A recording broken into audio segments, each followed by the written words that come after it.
The cruise ship, the Black Watch, heads out to sea from the port of Liverpool at approximately 5 p.m. on July the 7th, 2019.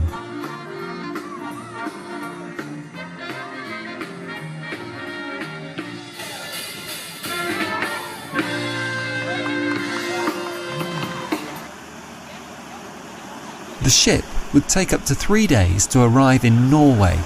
However, this gave passengers on board some time to relax and enjoy the ambience of the ship.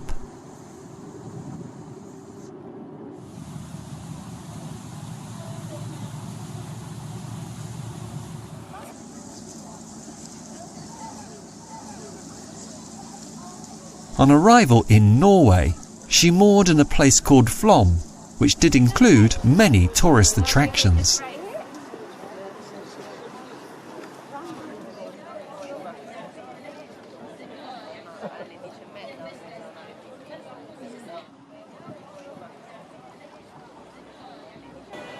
One special attraction is the famous Flom Railway, which was just a short walk from the ship to the station.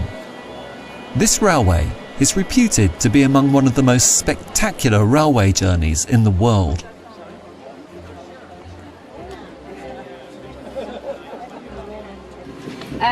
This is not only the most panoramic railway in Norway, it's also the steepest one.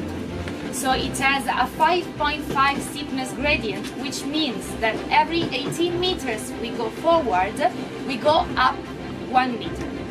Don't worry, we have 5 different braking systems on board. They're independent one from the other, so we are sure that we are going up with no worries. It is said that Flom has only about 400 inhabitants, and it receives over 450,000 visitors every year.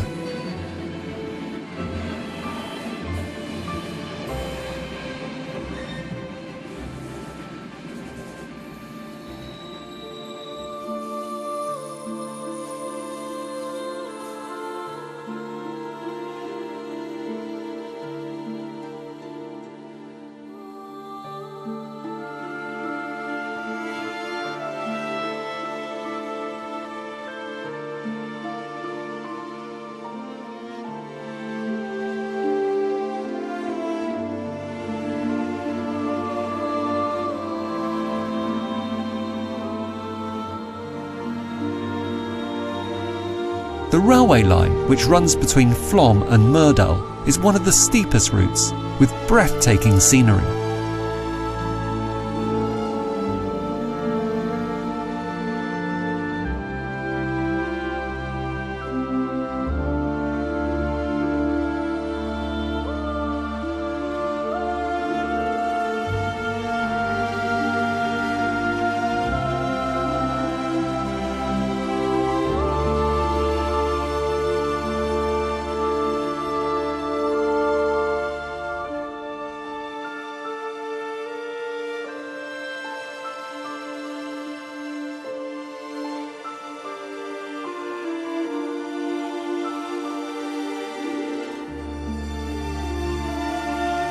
The line is 20 kilometers long and was built under German occupation during the Second World War.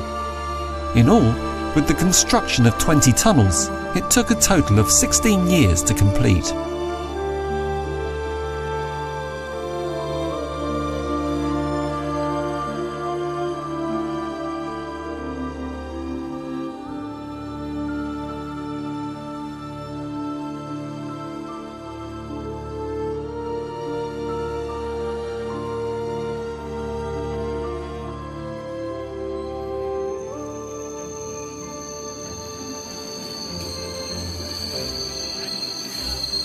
A brief stop is made on the journey at the cascading Kjosfossen waterfall.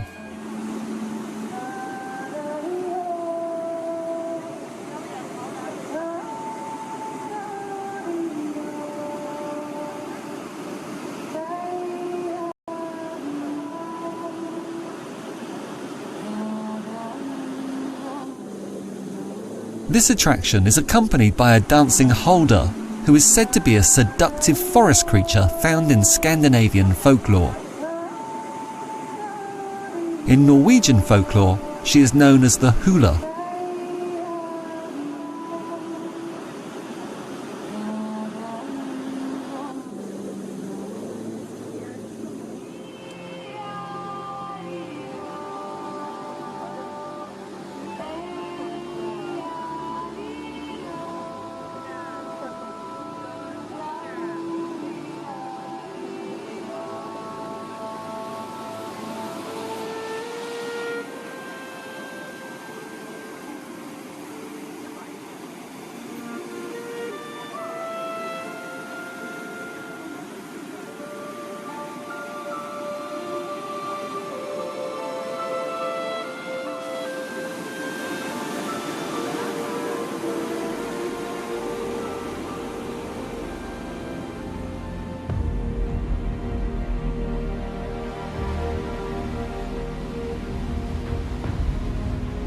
Briksdal glacier you are about to see lies on the north side of the Jostedalsbreen in Briksdalen.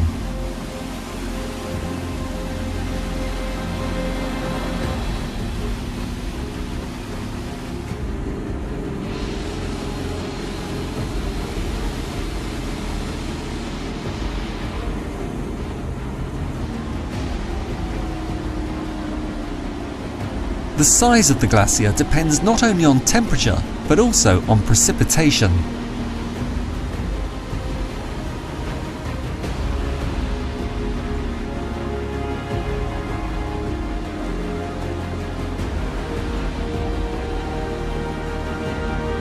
The melting of the glacier has constantly varied over the years since 1900, but compared with the measurements taken in 2009, the Briksdal glacier has receded undoubtedly since measurements had begun.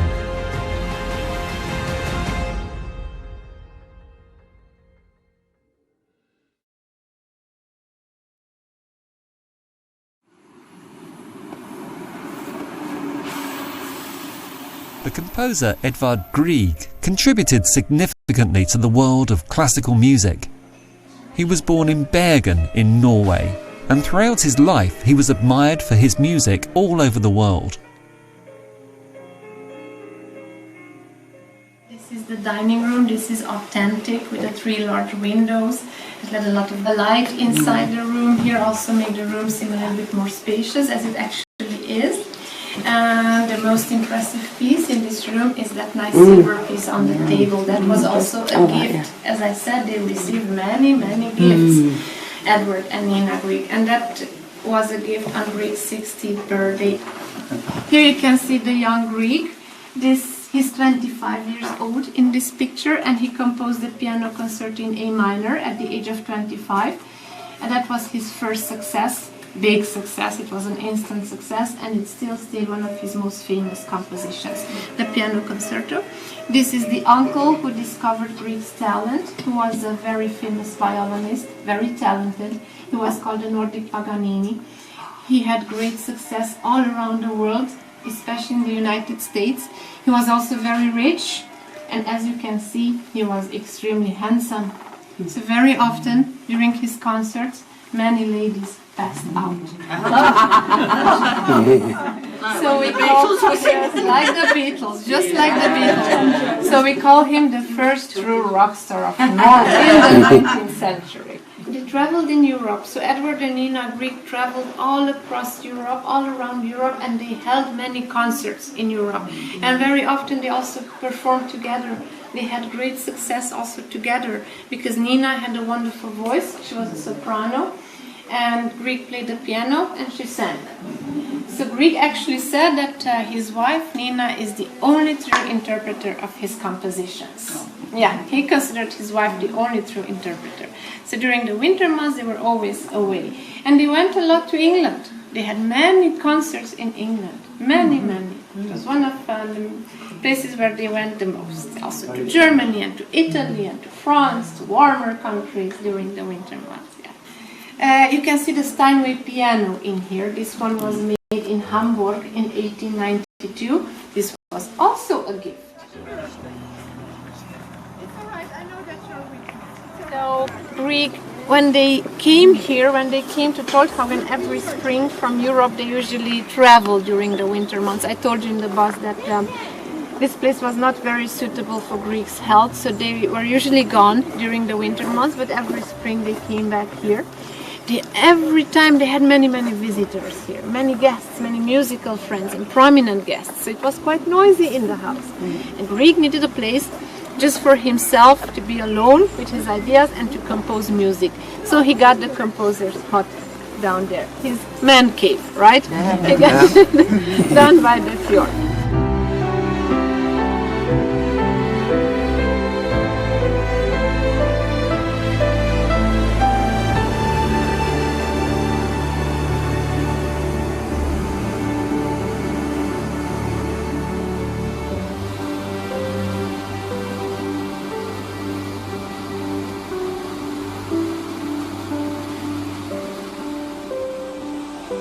He lived for and dreamt music. especially of Norway's landscapes and Norway's traditions, which are evident in his work.